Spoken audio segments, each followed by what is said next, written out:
અરે તમને ખબર છે સ્ત્રીઓ પણ પુરુષોના બરાબર છે. તંબુરો બરાબર છે? અરે બરાબર જ છે. કોઈ બરાબર નથી. હમણાં હું તને ગણાવી દઉં. પહેલું, સ્ત્રીઓને બહાર જવું હોય ને તો પુરુષોના કપડાં પહેરીને બહાર જઈ શકે છે, અને અમે પુરુષો સ્ત્રીઓના કપડાં પહેરીને બહાર નથી જઈ શકતા.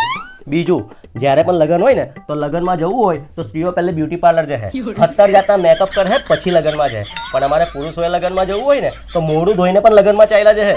ને ત્રીજું, સ્ત્રીઓ હંમેશા જુઠ્ઠું બોલતી હોય છે. કેમ ખબર છે? પુરુષોએ જ્યારે કીધું હોય કે અમે 5 મિનિટમાં તૈયાર થઈને આવ્યા તો અમે 3 જ મિનિટમાં તૈયાર થઈને આવી જઈશું. પણ સ્ત્રીઓએ કીધું હોય ને, આ 21મી સદી છે, આટલી સદીઓમાં કોઈ પણ એવી સ્ત્રી જોઈ છે જેણે કીધું હોય કે હું 5 મિનિટમાં તૈયાર થઈને આવી તો 5 જ મિનિટમાં તૈયાર થઈને આવે? પહેલા આટલું કર, પછી મને કે સ્ત્રીઓ પુરુષોના બરાબર છે. સ્ત્રીઓ પુરુષોના બરાબર છે.